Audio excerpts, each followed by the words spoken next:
Yeah, so today we're talking a little bit about the market, how the market's doing, and covering student housing. We were supposed to have Doug Dolan from Dolan Construction. He wasn't quite ready with the presentation, and then Mark, suggested student housing is kind of a timely topic because I know they're desperate for accommodations for students already, and more so coming September, obviously, right? So I figured it'd be an ideal topic to cover this month. It's something we kind of put together last minute. We were hoping to have somebody from VIU to come and talk. Unfortunately, they couldn't make it on short notice, but we do have Mitch, who's from CIBC, and talk about lending on student housing. And we have Janice, the property manager, to talk a little bit about, I guess it's medium-term housing, essentially is what student housing is. And Mark will be back in a little bit. He's going to talk about, he has quite a number of short-term rentals in Nanaimo. So hopefully he can talk a little bit about the pros and cons and out of that. So just an update. As everyone knows, they've been continuing to increase interest rates pretty drastically. The last one they did was a 1% jump. That's pretty significant. When they were raising it a 0.25% at a time, it wasn't having that much of an effect, but cumulatively over the last 3 or 4 months, it's added up to obviously people having limited borrowing power. So the math I did on a $600,000 mortgage, so if you were going to go get a $750,000 or $800,000 house and then put 20–25% down and have a $600,000 mortgage, 6 months ago you could get a sub 2% mortgage. So if you compare 2% to where we're at now, which is about a 5.25% interest rate, your mortgage payments would go from about $2,200 to $3,300 a month. So that's a huge increase. Most people can't afford an additional $1,100 on their mortgage. And if you equate what that means as far as borrowing power goes, that takes their ability to qualify for a $600,000 mortgage down to about a $400,000 mortgage. So if they're looking at an $800,000 house, they can only really afford to pay $600,000. So obviously cash buyers aren't going to be affected by this, or if people are putting large amounts of money down. So I don't think we're going to see a huge correction in the housing price, but a huge percentage of the people are going to have to settle for less. And that is going to bring down the prices to some degree. No one has a crystal ball. And I don't know if they're going to continue increasing interest rates, or if they're going to see that this is having a pretty major adverse effect and maybe even reduce interest rates. I don't know that. Hopefully they stop with the major increases, because people that have variable rate mortgages are freaking out a little bit. Prices, things that are overpriced are sitting on the market. Things that are priced probably still moving relatively quickly. And if you look at like the listing to sell ratio, we just tipped into what's known as a balanced market. So that's where the sellers don't really have the power, the buyers don't really have the power. It's a negotiation, and that's comfortable for people to buy in. It's not the high pressure situation that we were in 3 months ago with unconditional offers, $100,000 what we're asking. So it's, definitely easier to be a buyer right now. But yeah, if you need to sell your house in a hurry, you got to price it aggressively, because there's not going to be a bidding war on it if you price it high. This is an indication of where Vancouver Island sits in comparison to the rest of North America and the rest of Canada. The market is similar everywhere. Obviously, interest rates have increased all over North America, and the housing market is cooled across the board. But about 90,000 people have moved to Vancouver Island, and they've only built 28,000 units. We have a huge shortage of housing, both for rental properties and ownership. And so that demand's not going anywhere. So that's going to keep the pressure on the housing. And that's why I just don't see a huge collapse in the housing market, because people are still wanting to buy it up. So that gives me hope that if there's anywhere that's going to be recession resistant, Vancouver Island is going to fall into that category more so than other I don't know if anyone heard anything about this. This is their BC finance minister here. They have put in a 3-day opportunity to rescind your offer on a house. So this is the cooling off period they've been talking about. They're talking about a 0.25% penalty that the buyer would have to pay the seller essentially for rescinding on the offer. So on $1 million property, that's $2,500. So that is fairly substantial.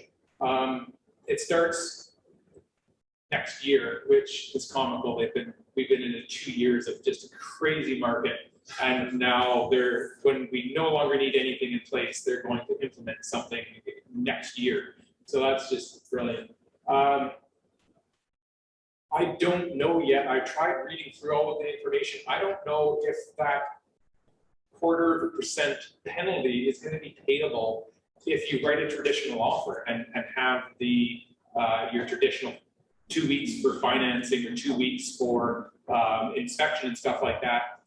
If you back out based on an inspection, or if you back out based on any of the terms in the contract, I don't know if this penalty is going to be across the board or if it's only people that are just taking advantage of the 3-day right to rescind. So I'll fill you in hopefully next month when they come up with more details. They typically have knee-jerk reactions. The government likes to throw things in place and then try to figure them out once they're already in place. So they don't really have all the details yet.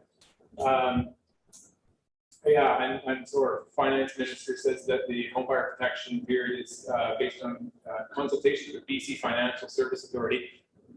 They may have consulted with them, but they did not take any of their advice, or the BC Real Estate Association. And the experience of buyers who jumped into deals that they later regretted. So that's what happened, is people did something stupid and now they're crying and now they're like, oh, what can we do to fix it? Well, I don't know, you can't stop people from making stupid mistakes, unfortunately. But this is the world we're in. They're going to try to always implement laws and bylaws to protect people from hurting themselves. So this is what we'll be dealing with in the future, unfortunately. So yeah, student housing. So the legality of it, from my understanding, and I did reach out to Sadie Robinson, the assistant city planner of Nanaimo, to see if she could come in, but that was extremely short notice because I literally sent her a message this morning. Anyhow, I was hoping she could make sure that I wasn't getting any of this wrong. But my understanding of it is you can have 5 unrelated people, and depending where you read the wording, it says per dwelling.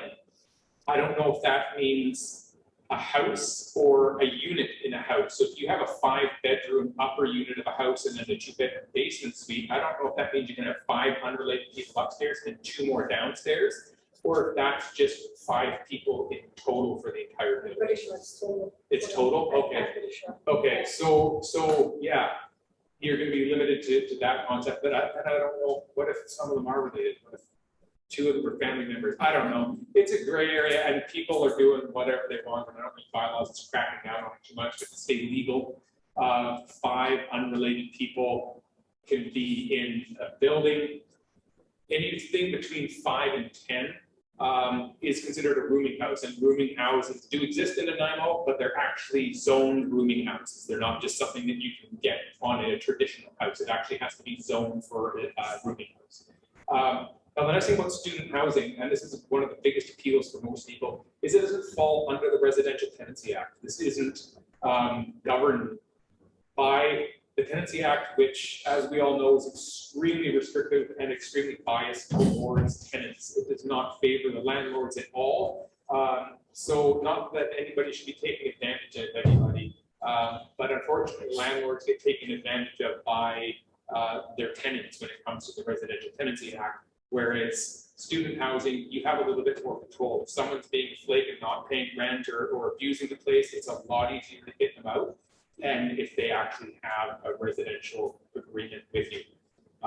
It's also not short term, because if these people are staying in the units for more than 30 days, that doesn't meet the short term threshold of the Airbnbs and all the restrictions that Nanaimo's come out with to kind of kibosh those short term rentals.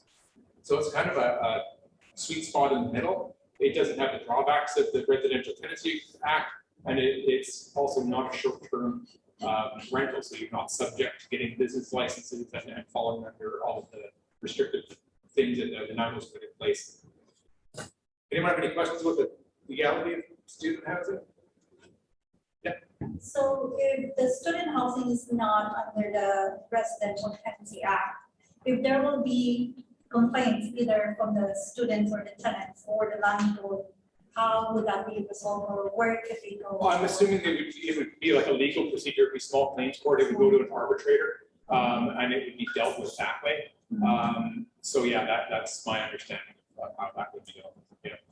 So it sounds like to me, it's like shared accommodations. Exactly. Yeah. Where even in Alberta, Saskatchewan, it doesn't fall under the Landlord and Tenant Act. So you gotta deal with the landlord Yes. of that house because it's his residence. Yeah, well, it's not the landlord's residence, but yeah. Some of those houses, the landlord doesn't live in them. Yeah, no, correct, the landlords, usually don't live in the house themselves. Okay. And that's the other thing with the short-term rentals, in Nanaimo now, the owner has to reside in the house if they're going to have short-term rentals in there. Whereas this doesn't fall under short-term rentals, so the owner of the house doesn't need to live there. So, yeah, that's. But they're not protected under the RTA. No, yeah, So either way. they need to know that going in.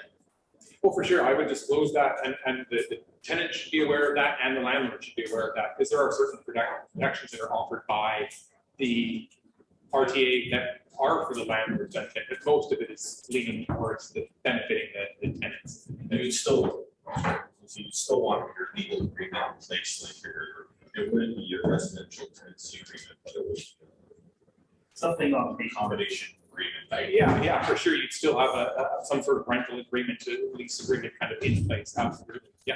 I was just gonna add, there is a bit of gray area when it comes to whether or not it falls under the Residential Tenancy Act. Okay. So it depends on how it's structured. Like if you have more than 5 to 10 rooming houses or rooming units, it might not fall under the Tenancy Act. But let's say if you have a 2-bedroom that you're renting out to 2 students, it could be considered under the Tenancy Act, depending on, like, you want to do your due diligence before you go ahead. And that's probably smart to contact the municipality you plan to do it in and find out when does this fall under. If it's zoned for that, then Yeah. it might be a different scenario, but there are cases, like I was talking to the Residential Tenancy Support Line today, just because I want to be sure. Yeah. And they said that if it's not a education organization that's running the housing and the person that owns it doesn't live in there and share part of the space, it could possibly be considered under the Tenancy Act. Okay, good to know. So So, if the owner lives in the building and rents out the room, it's considered rooming and it doesn't fall under the Tenancy Act. If as far you're as I know. sharing like a bathroom and a kitchen with your Yeah. tenants, then it doesn't fall under that. It's Right. different. It goes under common law and contractual law. But if it's something where it's a separate unit, there's, 1 or 2 Yeah, people basically that have or something, yeah. complete access, like they're allowed private enjoyment basically of that unit,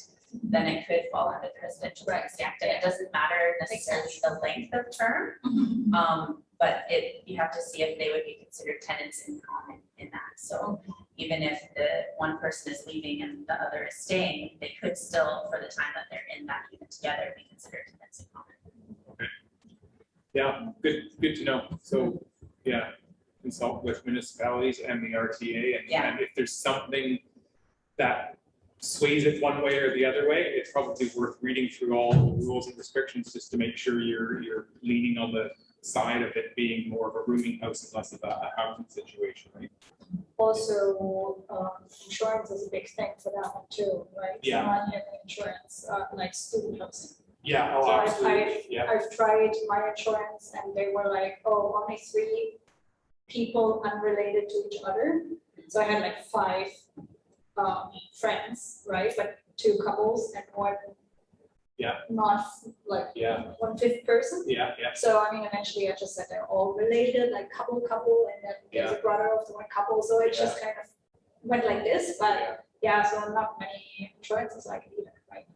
No, yeah, short-term rentals, student housing, rooming houses, those are all red flags with your insurance. Typically, even if you're buying a house and you're renting it long-term, it's still house insurance, whereas once you go into the short-term student housing, rooming houses, you're falling under commercial.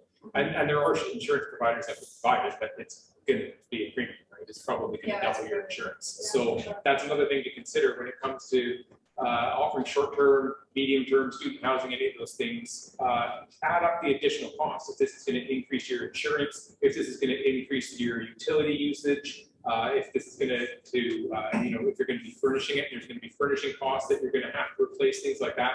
That all needs to be offset by the additional income generated. And if it's not generating that additional income, it's just not worth doing. My real estate, my insurance provider moved me to commercial on all my rentals, but not my residence. Okay. Different. Because I was over 10 or whatever the number was. Yeah. So that puts you into commercial, and the rates never changed too much. Yeah. But I did notice that they were better when it comes to, let's say you gotta replace your shingles. On your private insurance, they would say, well, they're 30 years shingles, but there's 10 years use on them since the hail. So we're only gonna supply 60% of the bill. Yeah.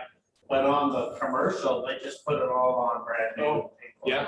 Yeah, so Get away from that part of it. yeah, so that's the other thing. Just because you're paying more for insurance isn't necessarily a bad thing if it's providing you much better coverage, right? Yeah. And yeah, quite often if you have a portfolio, taking the whole portfolio to a commercial insurance broker instead of insuring them all individually can generate a discount, right? And give you better coverage. So yeah, that might be a way to mitigate the additional costs. So just some strategies. Bedrooms are obviously important and bathrooms are important. Kitchens, less so. So typically we're looking for houses, if you're going long-term, you're looking for houses, with 2 kitchens and stuff like that. This could fall under just one large house with 5 bedrooms and 1 kitchen, and that could generate more than a house with 2 kitchens, just if you're renting it out by the room. But the bathrooms is the big one. You can't have a 3 or 4 bedroom unit with 1 bathroom and 3 or 4 students. It's not going to happen. So bathrooms all of a sudden become more important than kitchens. So look for that. How about the size of the bedroom? I don't have student housing, so Yeah. Would you want student housing like desks in the rooms, or? Yeah, Because then you ideally, can yeah. provide like in some of the bedrooms right now that you can get. They're Yes, tiny, right? So you can put absolutely, a queen size bed in yeah. there and then a desk bed. Yeah. So yeah, either big bedrooms or there needs to be a big common area, but I'd much prefer big bedrooms so that people can go and study on their own. My experience, I'll show another slide here where there's a property for sale, a large student housing apartment building right across from VIU. And there was common areas, like common kitchens and like common hangout study areas and stuff like that. They were never used. So they're going to their rooms to go do their stuff. So the bigger rooms is much better than common area. Yeah, so that's definitely a bonus if you can fit desks in. But quite often they can get away with a single bed, right? So then that might make it easier to fit desks in there. Obviously, the closer to VIU, the better. If you can walk there, that's going to be better than busing or biking or driving. Obviously, things like you're going to have to offer furnished.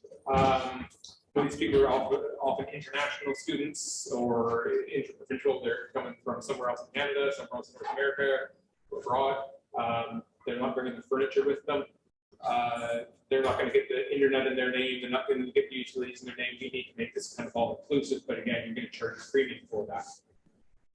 Another kind of loophole to this, and I'm not sure the technicality, the legality of it, but I have seen a couple of houses that are being used as student housing, and there's say 5 bedrooms, and one of them is rented out to a caretaker.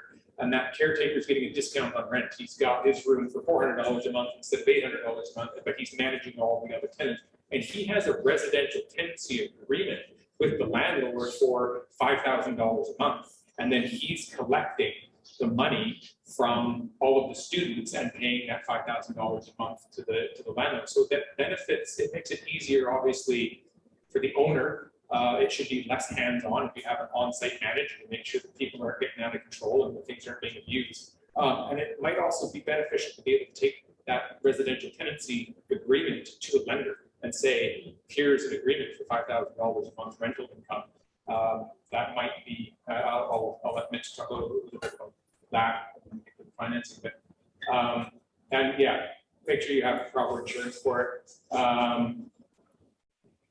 If you think you're going to save a bunch of money and not get the proper insurance on it, and the students destroy the place and they find out that you have a rooming house and they decide to not cover your claim, you're going to regret just not paying the additional amount for proper insurance on it.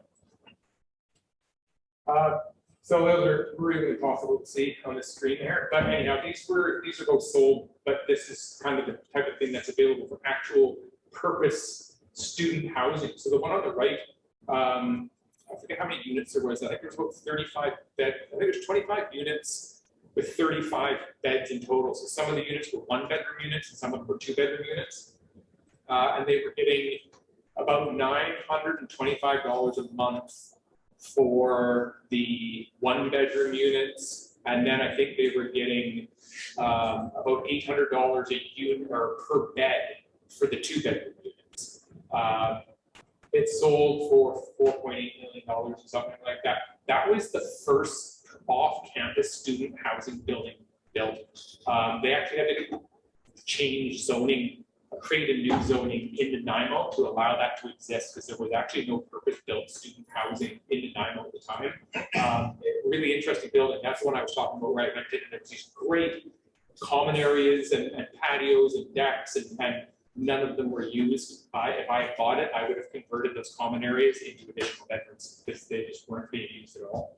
And then on the left here, this is right on 3rd, I believe, super close to the university. And these were purpose-built student housing units. And what they are is that they were 3-story townhouses. These are sold now, but they're building a bunch more in the area, so more will come available. And so these were 3-story units. You had your kitchen in your living room and a 2-piece bathroom on the main floor. Then on the 2nd and the 3rd floor, they were mirror images of each other. And there was 2 bedrooms on each floor, each with its own bathroom in it. And then laundry was on one of the floors. So the bedrooms were huge. They had their own bathroom and easily room to set up a desk in there. And I think they were selling in this $569 price range. So this one was listed for $549. It sold for $560. They're brand new builds. The issue that I encountered, I actually had a client very interested in it, and it would have worked with residential lending. But unfortunately, when you go to commercial lending, it was a higher interest rate, and that higher interest rate ended up killing the deal. And so we even talked about, well, can we just call it a residential unit and place residential tenants in there and get residential lending? But they were actually listed. These weren't actually listed on the residential MLS system. They were actually listed as commercial properties. And that was kind of a bit of a sticking point for the lender. They just said, this is commercial. It's not really residential. They were built to be student housing. Again, it's a gray area. Could you buy one and place long-term tenants in there? There was nothing saying you couldn't in the bylaws. So anyhow, if you had a creative lender that could see past that and try to get residential lending on it, that might be something that works out. So yeah, we were supposed to have somebody here to talk a little bit about the demand for student housing. I looked into it a few years ago, and actually the RAIN network did a whole student housing thing across Canada, just the demand for it. And the amount of on-campus housing for students is extremely low. And so they're left to get something off campus. And there's lots of international students. There's lots of people coming over from the lower mainland, elsewhere in Canada. There's nowhere to stay. We obviously know that the housing market is extremely tight. And people are having to kind of pay what they have to pay to get into these places. I've heard anywhere upwards of $1,200 per bedroom for student housing right now. So if you're looking at a 5-bedroom house, that can be a lot more appealing than actually just renting a 5-bedroom house to a long-term tenant, right? But again, watch your insurance, wear and tear, utility usage, things like that, you can calculate for it well. If you want to talk a little bit about lending, or you? Sure. Yeah, I don't know. Yeah, what you can hopefully fill us in, what lenders are looking for, things like that. Right, so I'm Mitchell. I work over at CIBC. A lot of this type of student homes are difficult, but there's, again, a lot of gray areas that a lot of people don't know about. That's where you have to really go to. When we go towards what you were showing before with the MLS, if at all possible at the beginning, if you can actually put it as residential, it'd make it a lot easier. Yeah. A lot easier before that they see commercial, right? Yeah. You can even have 2 different MLSs if you want, but the one that's obviously online, the one that you'd send to the to myself or whatever, yeah, should hopefully show residential, because yeah, as soon as it's commercial, they're just gonna drop it. And They're gonna punt it. as many agents as possible in my office, not just listing things like that as residential instead of commercial, but even things that, you know, we've usually listed as is, where is, or needs work. That those things are red flags for the lender immediately, so try to leave that stuff out of the listing, right? Right, exactly. Regards to rents, again, the banks will go more towards what the actual fair market rent is. So not necessarily what you're going to get. So which you know, sometimes will be lower because you know, sometimes you're not going to be able to rent a house for $5,000 a month. It'll most likely, you know, average what I've been seeing in the Nanaimo over the last even 6 months, you're looking anywhere from about, you know, $3,500 to $4,500.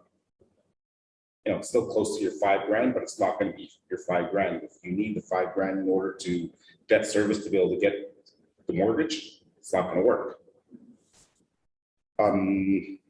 What's going to think of here? If you're looking at more than 2 rental properties that you do own, the lending is quite different. You do actually have to have liquid assets in your name. It has to be a minimum of $100,000, and that does not include your down payment for the house. So you have to have $100,000 on top of your down payment. Down payment, rule of thumb, is 1.5% of your mortgage. Okay, so if you're looking, obviously, you know, you can figure that out pretty easily. And as well as the other stickler in the equation, when you're having more than 2 rental properties, is that they don't really work as the same as just if you're one is owner occupied, or what they'll look at is a debt coverage ratio calculator, and the one that you're purchasing has to be it's an equation of 1.1. If it's, you know, 1.09, forget it. Like, they're really hard on it.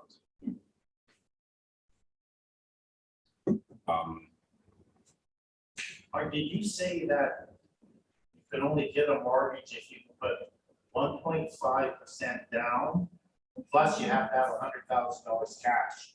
No, okay. No, well, you have to put your normal 20% down for rental property. 20%. 20%, but they do actually factor in as well at closing costs, so legal fees and property purchase tax. They put just it's 1.5% of your mortgage. Okay. Is what you have to have on top of you. When I was also talking about the liquid assets, it can't be in RSPs. What about self-directed RSPs that? No, if you got about 30% of it in RSPs, they will okay it, usually on exception basis. Yeah. But majority of your money has to be in easily non-registered funds, What about other property? not liquid assets, liquid, Liquid is not. liquid, yeah, You liquid can cash. sell a property, but you don't know how much. Does it make a difference if it's in your personal name or in a company? No, It doesn't. does not matter. Could be in a company name as well, but then you'd have to show me confirmation that you own that company. Yeah. And you have to be at least 50% or more, or 51% ownership of that company to be able to use it. Or if it's a partnership, it has to be 50/50 and both have to be on forms, I guess, right? Would If you're bank- using the money from the Well, yeah. business, yeah. Would the bank look for the zoning of the property? If Always, the yeah. use is- They'll always look at the zoning, yeah. So that's why I say residential. I've done lots of other types, but it says commercial on it. They're not gonna do it. At least on a residential mortgage, they'll do it in their commercial area, but your rates again are at least 3 to 4% higher on commercial. So if we have a property zoned as residential, but is being used as a student rental, how would that? Well, that's where you kind of close one of your eyes. Because if you're gonna say to the lender that it's student housing, no one's gonna do it. Okay. Private lenders will even have sometimes issues on that. You're renting this out, and this is how much rent you can get a month. Is it because of the turnover and the potential risk for damage or why? No, it's more of student housing, or students will only be in the house for 8 to 9 months. Yeah. And they want to see 1-year contracts. Right. Like if it's student housing and they're gonna be for the entire year, sure. Oh, okay. If But you've been running something for 2 or more years as student housing, will the banks look at, no, you know? they won't look at the average, they'll look at, and that's what I was mentioning to you before, is with the fair market rent. And that's the easiest way to get around it. Is it's gonna be rented all year, and the fair market rent analysis is this, takes me about 3-4 hours to get a fair market rent analysis. One thing I found, because I have property that I just rent out to a family, Yeah, or I have shared accommodations. yeah, those are difficult as well. I might have 5 people in that house. It's furnished, Wi-Fi, utilities are included, $500 a room. What I'm finding is you make a little more money, but there's a lot of work because it's so convenient to move out because it's furnished. Right. So that's the downside. But the money, there's more money there if you want to do the work to get the next person. Next, next is the really big thing is, even if your mortgage is approved, back to what Jason was saying, is making sure that you tell the absolute truth to the insurance person. Because if you lie on anything and there's damage or anything like that, it's a total loss for you. They will not pay it. And everything is recorded. And, any little thing that you leave out, they won't pay it. But they look, that's their jobs. They look for ways of not paying you. Just like ICBC. Yeah, Do so you think the bank would ever consider having an appetite for a student rental or Airbnb? Because I know most banks are very strict when it comes to this asset types. Airbnb is another no-go. If it says Airbnb, they will not do it. So even if you come to me and say, I've got an Airbnb and I want to refinance it, I'm going to say, can't. But if you want to say it's not an Airbnb, sure, I can refinance it or I can finance it. There's no banks out there, unless you're looking at B lenders or private lenders, those are the only people that will do Airbnb. Even though you make a lot more money on it. But wouldn't you be able to go by average rental income if you say, okay, this is No, what I could they'll have? go to the fair market rent analysis. You don't want to show them you're getting, $80,000 a year on this place, because then they're gonna know it's an Airbnb, and then they're just gonna decline the You application. have to have proof of a rental contract. No, So we can just say, okay, it's like. this is how much I think I can get. I would order a fair market rent analysis on that place and let you know if it can be done or not. Okay, how many doors are you able to own before it goes into commercial? Mortgage. Oh, I can do, Residential, you know. well, you can have 100 of them, but like with my bank, you can only have a maximum of 5 rental properties plus your own owner occupied property, so really 6. But you can only have Does it maximum turn of that 5 into rentals. commercial, or is that? are we No, done? the banks just don't want to go anymore. After the, like the 7th house is not, or 7th property is not an option. No, I guess maybe unless he did go commercial. But So the majority of option the, is commercial then. yeah, Okay. or start putting the houses in your company name. Mhm. And you can do it that way too. Would it be then, so that, but then it's still commercial then if I would put Yeah, it in the yeah. in the same. Okay. So now if you have 2 or 3 mortgages on one property, because you refinance other properties with it, is there a mortgage limit? You know what I 2 or mean? 3 mortgages Yeah, on the so same property? Let's say you have 2 mortgages because on one property, like a bigger one and a smaller one because you refinanced. No, you'd always combine them together. So you just have the 1 mortgage. But I don't want to. Well, why would- Okay. I don't know. Again, the loan to value of the house would be a lot less. Most of the big financial institutions won't do more than 2. So you couldn't get like a 3rd mortgage. Okay. Unless it was a line of credit. So we've got a program called it's a home power plan. You can have your line of credit, you can have a mortgage. You can have another mortgage behind it, sure, but you won't be able to get another one after that. And what's the difference? Sorry. Like if you get a line of mortgage, line of credit. Yeah. And there's commercial line of credit as well, right? So. No, well, do you have to wouldn't be able to do that too. Yeah, no, it'd be 1 line of credit and then 2, you can have 2 on mortgages each property. on a property. So I can have for other houses another line of credit if I want to. Correct. Okay, so do I have to pay for the line of credit? I've heard different now from a couple of people that they have monthly payments. One of them has monthly payments. I think You only it's have monthly commercial. I think it's commercial line of credit they have.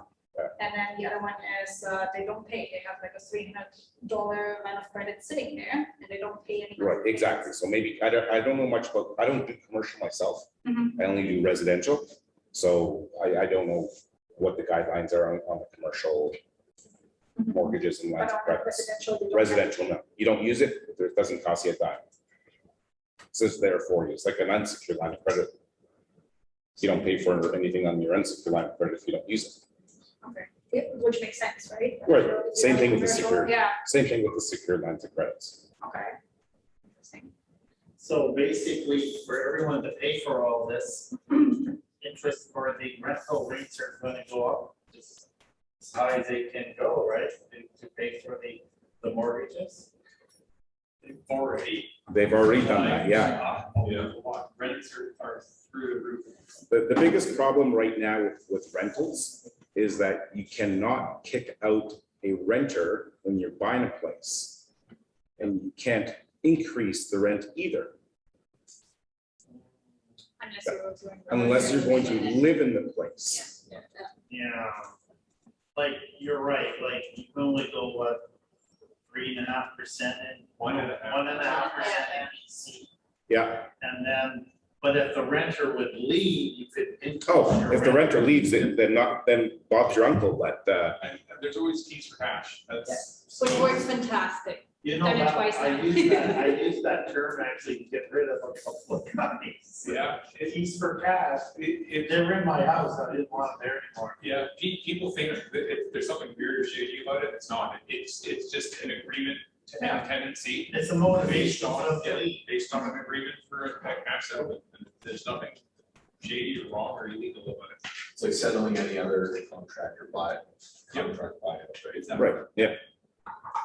For the amortization of the residential mortgage right now, we've noticed that the bank is kind of extending that for a longer term, such as 40 years or 45. I heard some can do 50. What is No, they're not doing that. What you're hearing on that, and actually we had a big, long conference call about that this morning, is everybody who's on a variable rate mortgage.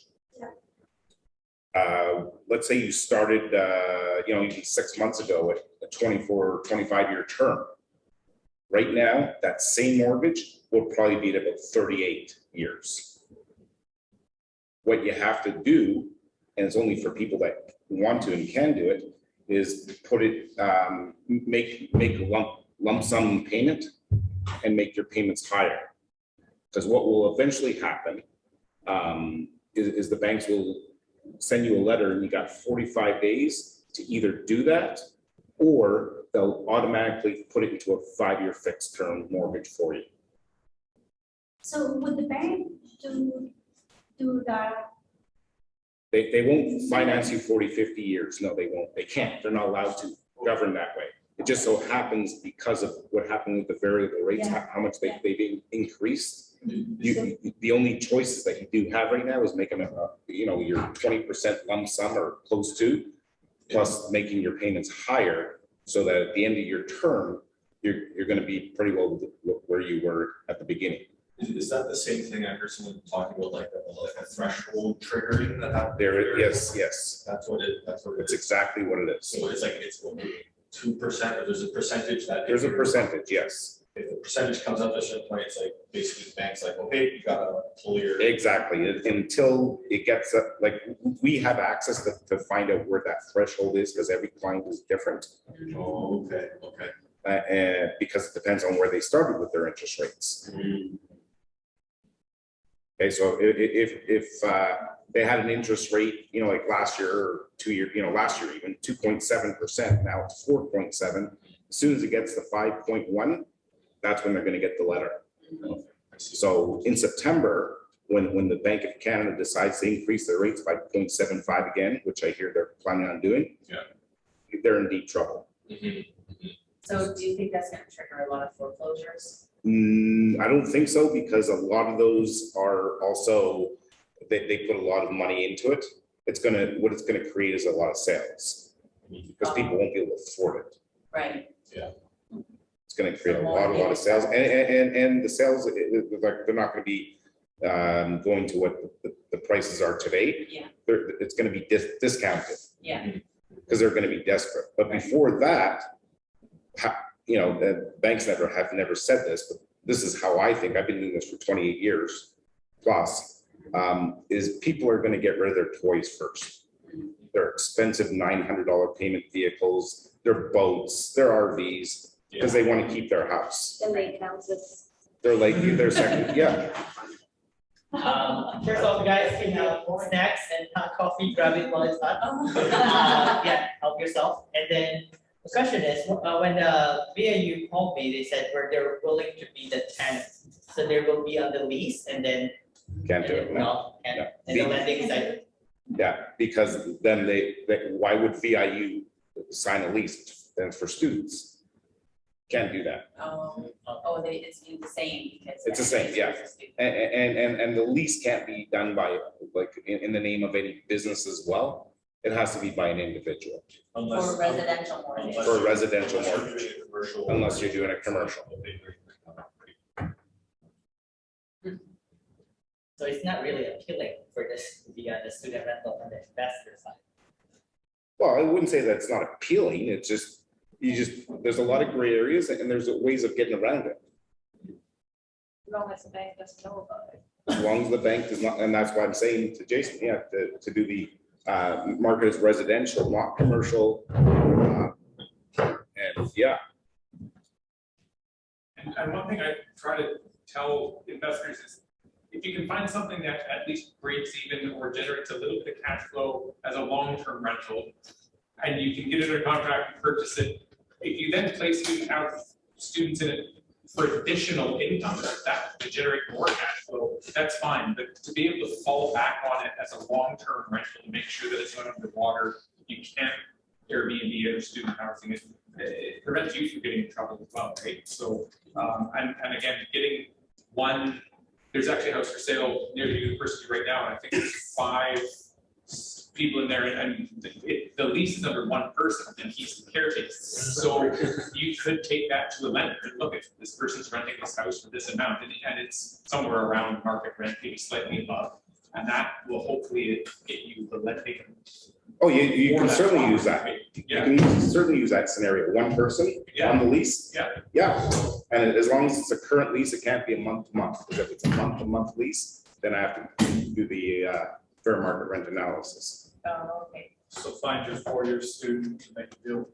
yeah. In order to get 4 Yeah. years, the same rent, Yeah. the same. Like, But is your student gonna give you do a year lease with you? No, he's gonna say, I'm only here for 9 months. for the right discount Yeah, or the right student. or the rate student, yeah, International student. yeah. But they said they have one, international student under the immigration with the TGWP, which are they stay after the program and become like immigrate to Canada eventually, and they're students in their country. If that's the case, if they sign the lease for a year or so, then Yeah, then you can do it. okay, it works for, okay. Yeah, it works. So I would assume if the demand is so high on student housing, that you can offer yearly, you have to sign the year's rent, like rental agreement. If you want to stay at my place, I mean, it's a Yeah. big move, Yeah, but I guess that's I've also something heard- you do too, right? and not ideal for lenders, but I've also heard of students paying half a month's, paying half rent for July and August for when they're not there to secure it for the Yeah. fall, right? So, yeah, I mean, that's up for negotiations with the, but, I mean, there's such a shortage right now. It'd be smart to pay rent for the summer instead of trying to find something in September, might be out of line, right? Especially if they've been around before and they know. Yeah, exactly, they know what they're about, yeah. Another way we were thinking of increasing rental revenue, especially on student rentals, is to incorporate the cost of housekeeping. So we all know, and probably for those of you who have student rentals, that students are not really the best tenants. And so in order to protect our property, keep it, nice, tidy up and clean, organized, we can build like a minimum cleaning fee. So that helps maintain the property very well, also creates new job earning potential or more job for the previous person. So and increase the revenue.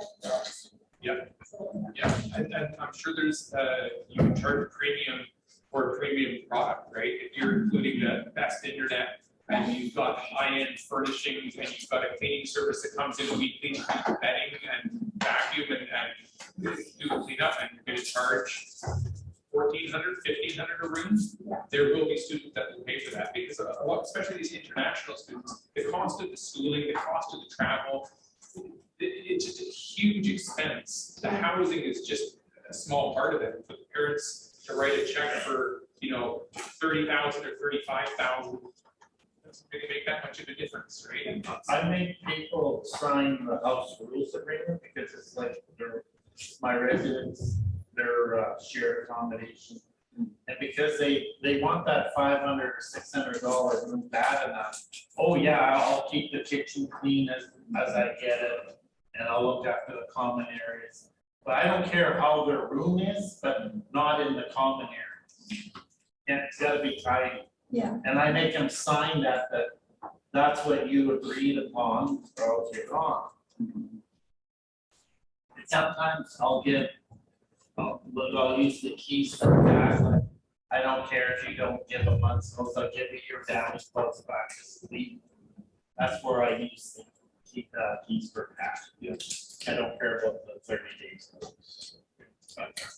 Yeah. Fair enough. Any other lending questions? Now, on the lending side, if that model and it's a 1-year lease, incorporating the revenue won't qualify the housekeeping, would that increase the qualification for that? Well, no, I doubt it. No, it's not considered rental income, no, No. okay. Is it all? fair market. For market still, you know, but at least 1 year lease. And including in the lease is the housekeeping that you pay at this. If the dollar It- value per month is more, you're saying. Right, yeah. I guess it would depend on how much extra you're talking. Yeah. You know, as long as things just, they have to look reasonable to the bank. Yeah. If it's For sure. unreasonable, you're not gonna have a stand a chance. If it's reasonable, that's a different story. Right. I you don't want to raise flags. If you say, hey, I've got this 5-bedroom house in Nanaimo rented for $7,500 a month, they're gonna go, no, there's something going on there. But- Red flag, right? Well, yeah, the other thing too is why would, if it was like just normal family, why would you give them housekeeping? You know, Well, sometimes there's executive long-term renters that would want housekeeping. yeah, again, Corporate clients, but probably not a family, right? Have your documentation ready to back up your position, I guess. Right. Yeah. The banks love it like secure and safe, you know, they don't. Exactly. Want, you know. Guaranteed income. Yeah. Gotcha. Can you give an example of, like, let's say for a $3,500 a month rental, what kind of mortgage that would support according to the bank? 3,500 rent, well, it also goes based on your incomes too, though. Right, You can't just use rental income. right. Oh, because it's a residential one, it has to be Correct. your personal income. Correct. Plus all your debts, Right, like if you have a house, how much your mortgage payments are, how much your property taxes are, right. you know. $3,500 just on its own is not gonna get you really anything. I see, yeah, It probably would It's get you just a about an small factor. $80,000 mortgage. $80,000. If it was just 3,500, yeah, Okay, that's good. Yeah. If you want to pay 3,500, would only be about like $45,000 a year income. If Yeah. you're only making that much. Yeah. How much of a mortgage you qualify for. Right, yeah. that But makes that's sense. also the issue with the number of units you get as you acquire them. Your gross debt service ratio is about 44% or something, I think. go up to 44, yeah. So I actually can, I've done a lot of exceptions, 70-80% right, total debt service. okay, Every application is different and you just, there's just so many things that you can look for to tell them why they should allow that. right, yeah. But that's, as you accumulate more rental houses, your debt load increases more than the 44% debt service coverage. But okay, sorry, I'm gonna interrupt you on that one, is that when you got more than 2 rentals, they don't care, you can have 1,000% TDS. Yeah. They don't care, it's the debt coverage ratio on that particular property. Yes, yeah. So as long as it debt So services. what are some of the things that you would look for to extend that to 70 to 80%? Well, you know, credit, limited debt, you know, assets. Just like you were saying before, you know, equity in other places, there's, you know, lots of things to look for. Long-term, you know, job stability, housing stability. Right. But, yeah, regards to the debt, when you got more than 2 rentals, they don't care about TDS. They don't even look at your TDS. They only look at the debt coverage ratio.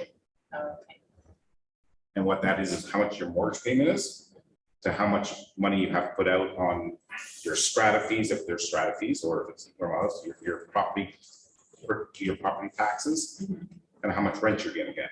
So what are you guys looking at now when you're looking at making out mortgages for a $500,000 house that they're predicting in 2023 could go down 10% They don't look in at that. Canada? They don't look at that at all.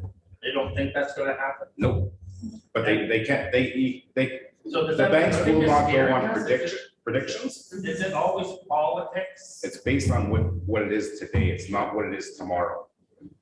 And then like I feel, and then like in a couple, like 3 or 4 years from now, probably things will probably start going back up again, like on a regular basis. Yeah. Usually lenders, like if you order an appraisal on your property, the appraiser will ask who's doing the appraisal. If you were doing an appraisal on your property because you're interested in selling it, they'll do an appraisal based on the likely price that they'll sell at. If they're doing an appraisal for a lender, they usually take a long-term conservative value.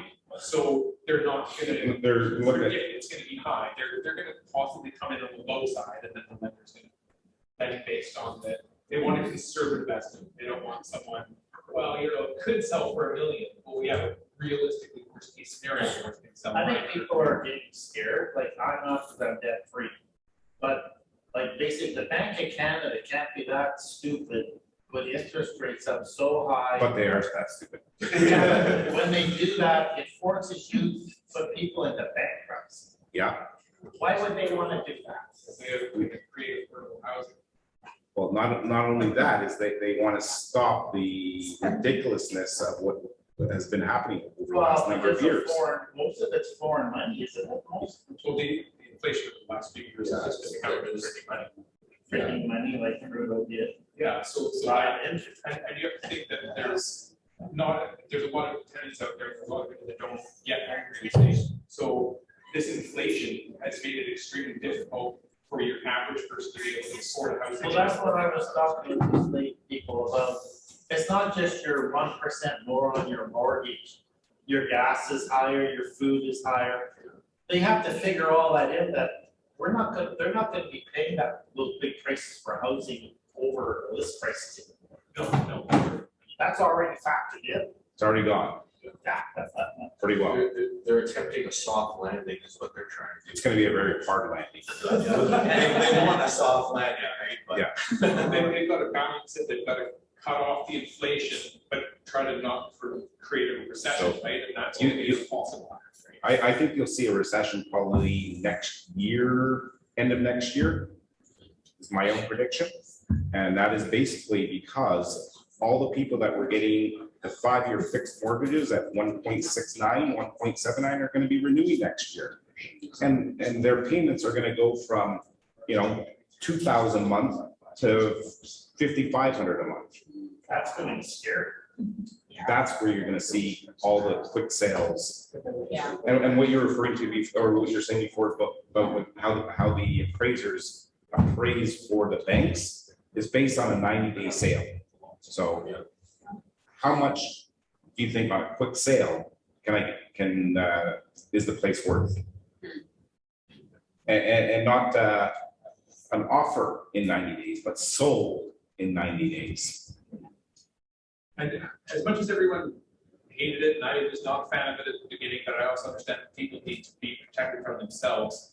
The stress test, you needed to qualify for 2% higher than what you actually afford. So that should prevent a lot. If people were able to leverage up to their full maximum amount based on the 1.69% interest rates, people would be much further over leveraged than they are. People are going to be over leveraged already as we get up to 5-6% interest rate, but it shouldn't be as bad as places where they didn't have the stress test. I think Like the credit unions. yeah, that they're going to see probably higher foreclosures in the States. I don't think the States has the stress test No. or anything like that. So, and that's been in 2008 when we saw the American market collapse. We didn't see that here because of the lending rules being much more stricter in Canada. The banks, yeah, that's a good idea. And I did a quick one today, but yeah, the difference within the stress test of today, like you can get like a 5-year fixed closed mortgage at about 5.4, and now you have to do 7.4. So your payment is almost up $2,300 for the qualifying. Yeah. On $1 million house. Yeah. I'm looking at $1 million house. Yeah. For lending, Right. the durability of the house, the building materials say non-combustible, is that affected at all? Like property you won't buy? Sorry, I didn't hear that. So for lending. Yeah. The durability of what the property is made of. No, they don't care. More so in commercial, because they will depreciate. That's one of the things. Commercial have life expectancy on the. But yeah, like, Whereas residential is not concerned. well, they are in a way. So if an appraisal is required, on the appraisal, the appraiser will say the economic life. And then if the economic life is, let's say 20 years, you can go 5 years less on lending. So you can only go up to a 15-year amortization. That's the difference. So technically, if you had something that's rock solid. Rock solid, and yeah, then there's no issues. Yeah. So yeah, the lending criteria is you have to go 5 years less than the economic life expectancy of the house. And if you had a house or decided to turn one into something that could last 50 years. Yep, then not a problem. And we can still go up to 30 years Max. max. So build only properties that could last 35, yes? Yeah. That's your benchmark. Right. But it's only the first time too. So it's only when you're requesting the money. At time of renewal, they don't care. They don't even care if you're working. They're not gonna ask you for anything. They just say, you want to renew or you don't want to renew. And I'm hopefully gonna bring a builder in later here, and he's been talking about the longevity of current houses and how, I mean, there's lots of houses that were built at the turn of the century and they're still fine, and that's why banks have had a problem lending them. You can have a 100-year-old house that's worth substantially more than it was 100 years ago. They're assets that are actually increasing in value. Newer houses are, the build value is so different. They have a life expectancy now, and that might be something that lenders start taking into consideration is, yeah, this house is got a 30-40 year life expectancy and it's 20 years old. So we're going to start factoring that in, like they do that with mobile homes. Unless you can prove it's substantially updated and it's Correct. not deteriorated. Yeah, they give it life expectancy. They might do that with houses in the future, but as of right now, they don't. Unless the appraiser says, hey, this place is falling apart. And that's Future risk. Yeah. Like mobile homes, stucco houses, which thing. Yeah. It was. But improving, like renovating and whatever, and new siding, whatever, it all improves, right? We've raised one of our houses from, I think, 45-year-old to like 15, just because we redid the outside, inside roof and everything. And we just Yeah. made it pretty, Yeah. right? And then the appraiser went through and said, it's like, Yeah, but that's kind of forcing up the value of the house. Whereas lenders traditionally didn't look at houses having a life expectancy. They'd say over 100 years, the house won't really lose any value because of inflation. Yeah. But they might start saying that if you aren't maintaining it, you aren't upgrading it as you go, these new houses have life expectancies. The windows don't last as long as they used to. The exterior siding doesn't last as long as it used to. All of these things, and even water damage, and that's as Adrian mentioned, stucco houses. The late 90s, early 2000s houses, I will take an 80s house all days long. They're just built better than modern stucco houses. They're kind of rotting from the inside out. I mean, they're not. South California, Arizona. Yeah. Not for rainforest. No. Like So most of the world is built out of brick, where it's wet. for that reason. yeah. So I think that that's something. It's not in play yet, but in the future it's possible. Any other lending questions? All right. That's it. Thank you. Mitch has some cards here. If anyone wants to come back about anything in the future. Management.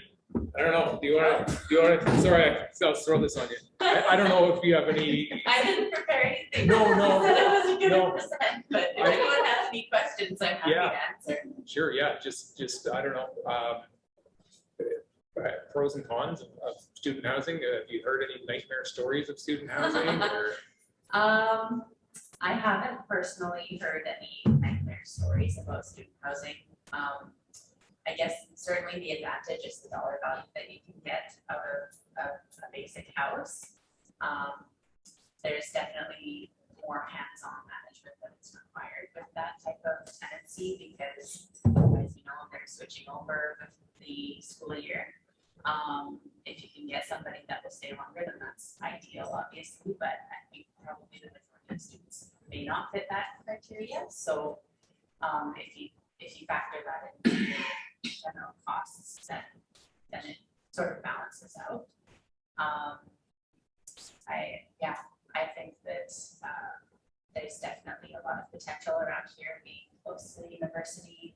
Nanaimo's growing all the time, so there's definitely high demand for housing in general. And yeah, I would say that definitely be careful if you're like be certain of whether you're falling under the Tenancy Act or not, because even if you don't have an agreement that is like written up as being under the Residential Tenancy Act, you can still be accountable to it. So it's important to have that information sorted out for sure and to be certain whether it does fit that criteria. There are ways like to sort of mitigate if it does fall under the Residential Tenancy Act. It might be advantageous to have all of the tenants under one tenancy instead of having individual ones, because then when there is turnover, you can renegotiate the lease. It ends the lease if one of them leaves. So that's one thing you might want to keep in mind. And yeah, I love that idea about having a caretaker on site. That's a really smart way to get around it. And having house rules, like you mentioned, is very important as well. So yeah, there's definitely paperwork that can be done to mitigate your damage or loss or rental income loss and those kinds of things. But yeah, I think that the potential for returns on it is quite good.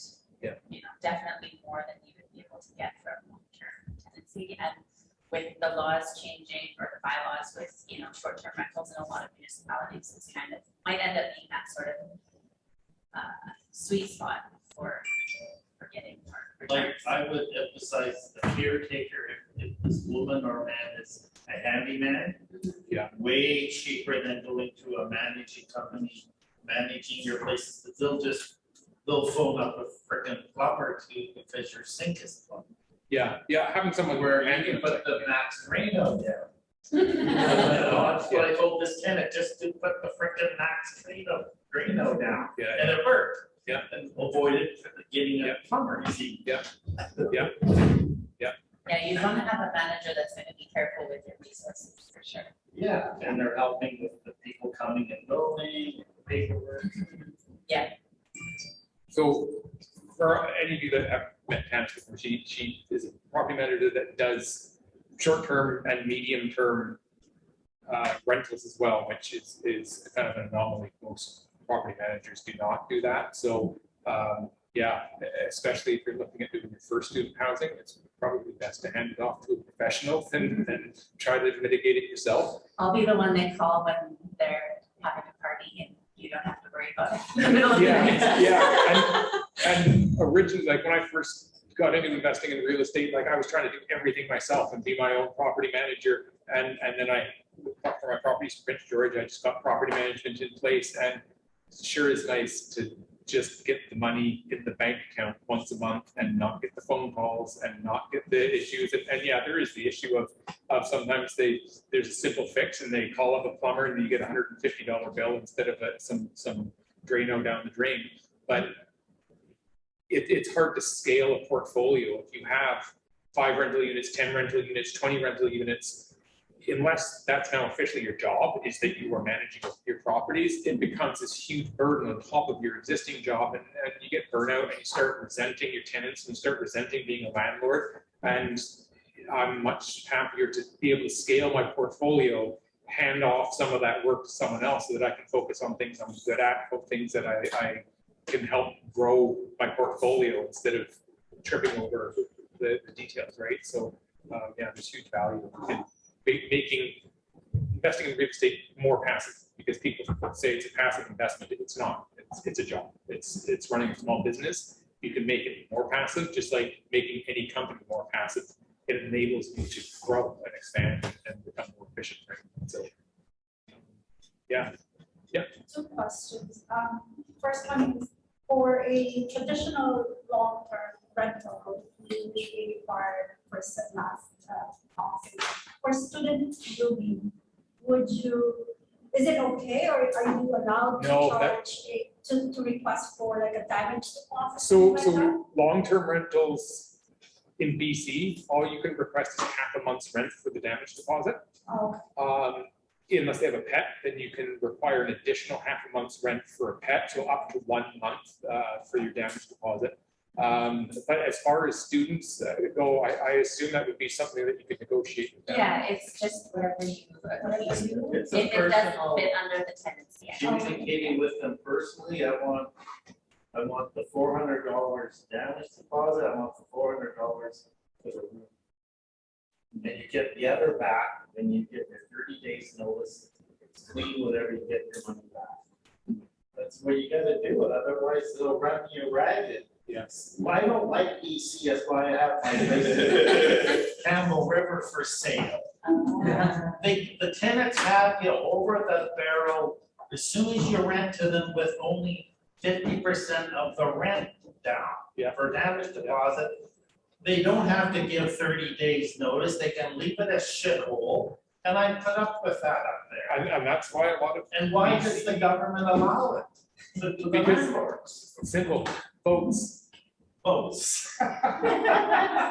That's, The bank should complain about it. But Everybody, they- the renters. people, the tenants complain that there's nothing affordable to rent, and then someone makes it on the news that they got evicted for whatever reason, and it's the sob story, and so the government says, oh, this is what we're gonna do to help create affordable housing, this is what we're gonna do to protect tenants' rights, and they do all this stuff, because there's more renters than there are landlords. Yeah. So when you're Yeah. going after votes, you need to cater to the majority, so you're gonna cater to the tenants. But there, you can see where the problem I see is involved here. And that's why a lot of people are leaving BC. They're investing in Alberta, they're investing in the States. But that's one thing I like about the short term or the medium term rentals is they don't fall under the Residential Tenancy Act, which is the thing with all of them. I have a question for you. How do you get around, like you have, okay, first question is, where are your Airbnbs, short terms, where are they? Do you have some in town, like in Nanaimo too? I don't personally have that. Okay, but you're managing them. Yes, yeah, So if you're managing them, meaning that the owner probably doesn't live in that Airbnb, right? yeah. So how do they get around? Oh, in the law? Nanaimo, I Yeah. don't have any Airbnbs that I'm managing in Nanaimo. Most of them are in other remote areas in BC at this point. Okay. Yeah. So, in terms of getting around the bylaws and that kind of stuff, it is a challenge because, like I think we talked about this one of the other times that I was here, that, you have to either be in the house and live in it, and you can rent out part of it. And yeah, it's kind of So one of it those would things. work. That was just interesting to know, Yeah. to hear, if you're like running it as a business under a managing company and all of a sudden there's different rules, right? So I kind of, Yeah, thought no, maybe, it you still know, falls it's under like- that, it still falls under that, the bylaws. it still falls under, even if you would. Yeah, because Start a it's zoned as a business. residential house, right? Yeah. So if the zoning were different, if it were a commercial place that Yeah. could be considered short-term rental, then you could do it. Do you know about the Vancouver market? Like, as far as I know, they've done like short-term, the same like that I just did right now, but there's so many short-term rentals and Yeah. Airbnb still up and going, including, I stayed at one in High Rise, a beautiful state. Yeah. But anyways, they have, as far as I talked to her a little bit, and that was a company running 10 Airbnbs out of that high rise. And so how are they allowed to do that if that bylaw is in place in Vancouver too? They might have special zoning for it if it's zoned for commercial or for shorter, like hotel accommodation or something like that. Or perhaps it hasn't been enforced yet because that's the other part of these bylaws, is that there's somebody who has to enforce that. So like in Victoria, for example, they have a task force that goes and looks for units that are being used illegally as a Airbnb, right? And people do get fined. They do. It can be thousands of dollars in some cases. Like basically, I don't agree with you're saying they're helping the renters in BC. They're not helping the No. renters. No, they're not. Because when I rent something in Alberta, all I want is a driver's license and the money. I don't look into their background, I'm not interested that much. I have a little interview. But in BC, you have to be so damn careful who you let in. No, I agree. See What the difference? the lip service that the government's providing to create affordable housing and create more housing is hindering the tenants. Yeah. It's because the demand for rental housing comes from landlords. It doesn't come from tenants. A tenant can say that they want a rental unit all they want, but unless the landlords go to developers and say, build me housing that I can offer as rentals, the developers aren't going to build it. So the demand comes from the landlords. So if you start discouraging landlords, if you start putting in more and more restrictions on them, make it less profitable, to make it impossible to win any sort of court cases when a tenant's destroying the building and you can't get them out, then the landlords leave. And that means they don't go to the developers and say, build more housing. That housing is now getting built in Alberta. That housing is getting built in the States. So the lip service that they provide the tenants saying, hey, we're going to create affordable housing by putting all these restrictions on landlords gets them the votes on election day, but it doesn't provide them additional housing because landlords are leaving BC. So you're right, it's not benefiting the tenants. No. They've convinced the tenants that it is benefiting them, so they get reelected. But let's not get too political here. Well, again, the government are lying to us. In every field though, like I had the same situation, childcare field, benefit, like saying, I think some of those challenges. Yeah, they like to. So it sounds great, manipulate but and take everybody's it. saying, like, security after 12 in the market, right? Yeah, it's Crazy, that's the thing that's hard, is when it's a- it's problem tenants, when they know the landlord is. How about you go, housing, you go like background and stuff like that, you should go, right? So, Yeah. politics. Yeah, I Yeah. don't know, I do a bit of just. Oh, really? Maybe that's what we need, right? Yeah. Yeah, I don't know. Hey, Mark, do you wanna Yeah. add anything? Do you Yeah, wanna- sure, yeah, I feel the pressure. Yeah. I think, yeah, I don't know, you've got a fair amount of experience in short term, so I don't know if you might, some of your. Yeah. Because I would, Different people, that's. okay, but I will refer anyway. Looking for a check from Rich.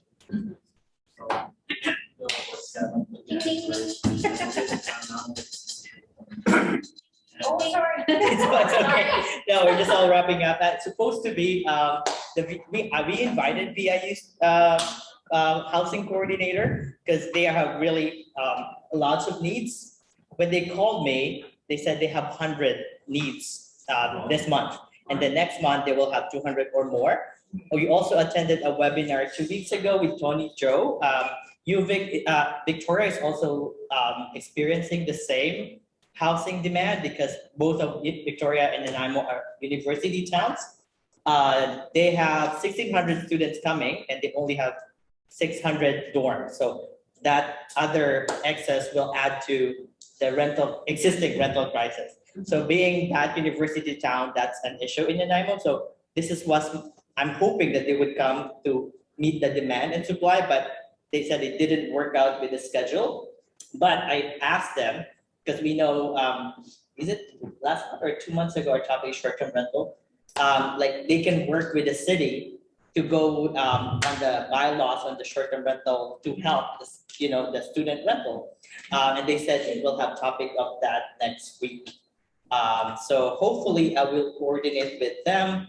And then I asked them because, how would it be appealing for landlords to rent to students? And they said they have the program where they vet to their students and they said they will be the landlords, they pick the students, and if ever there would be an issue, you can contact them. So in a way, they're kind of like the guidance, unfortunately it didn't work.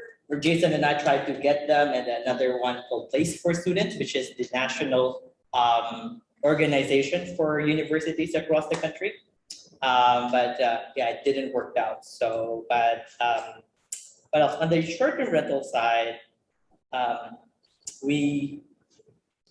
so that would be like we're asking the city on how they can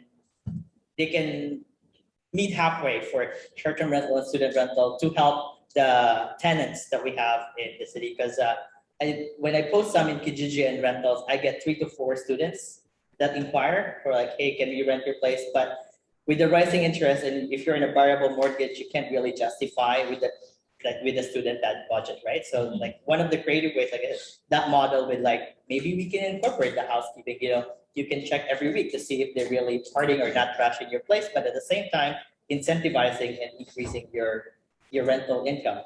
And at the same time, if you have students with turnover, then you can, every time they checked out, then you can set the market rate and not affected by the rental cap, which I went.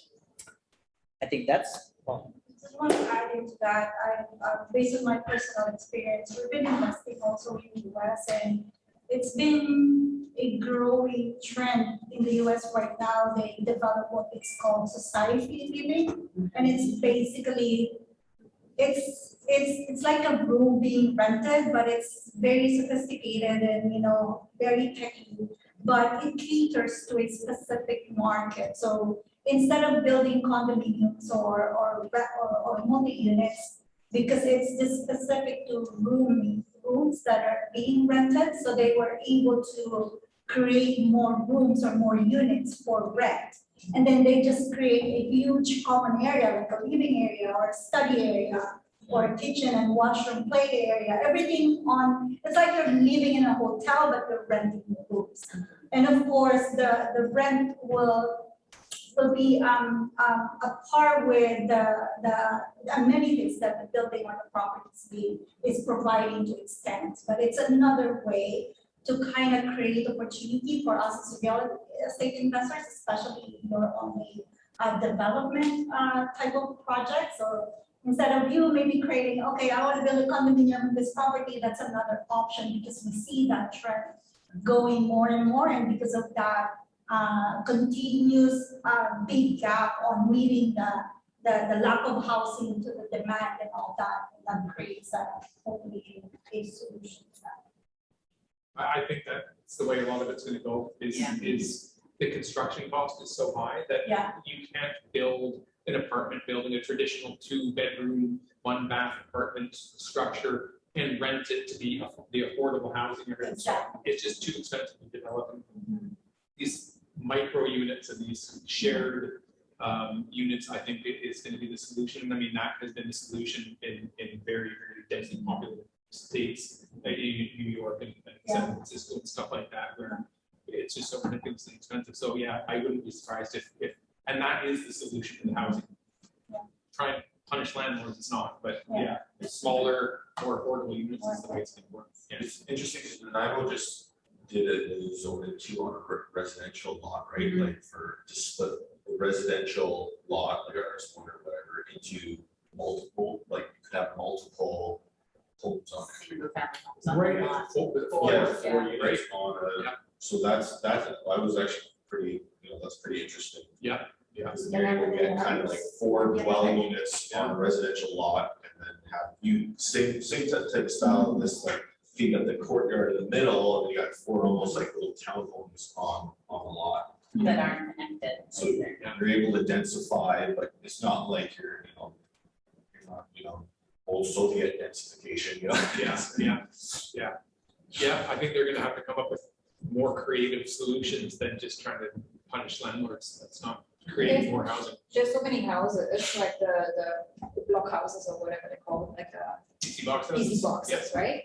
Like we have, like literally all of our houses have a 3rd unit option. So if they just would open up another, allow us to have another unit in there. And what's the disadvantage of them?